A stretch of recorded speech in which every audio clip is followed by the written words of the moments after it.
And March Madness is fueling a multi-billion-dollar betting boom with billions wagered and more states holding out. The debate over legal sports gambling is really heating up nationwide. Elizabeth Prann, host of the Hill's Raising America podcast, joins me now. Elizabeth, good morning to you. So what are we hearing from the legal gaming industry when it comes to states that still have sports betting bans?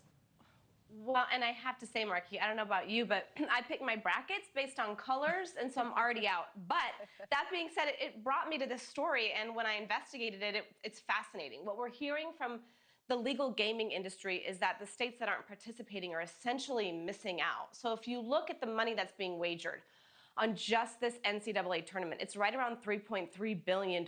So that's up 50% over the past 3 years. So you have 10 or 11 states who are missing out that haven't legalized sports betting. So what we hear when we speak to executives from, let's say, DraftKings, is that these are states that are missing out on tax revenue, but also safety, regulation, and making sure that there are safeguards in place for people to enjoy this if they choose to. Listen here.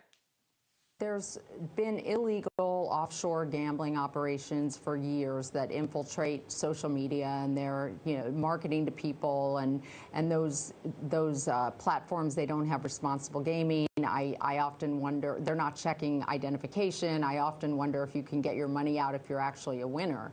So they have no oversight, they have no regulations, they have no incentive to do the right thing.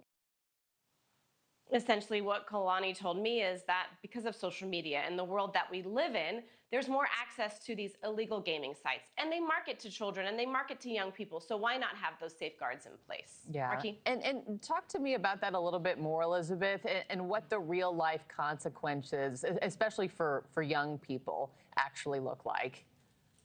Well, it's real, and there's a dark side. So we spoke with Eli Thompson. You may have seen his piece in the Wall Street Journal. He's a Gen Zer, and he said, young people are circumventing those age restrictions. They're getting online, and there are real consequences to young people and all of us, right, who participate in these gaming websites, especially if they're not legal. And he said he saw friends losing out on social events, spending their money, their parents' money, and withdrawing even from school. Here he is.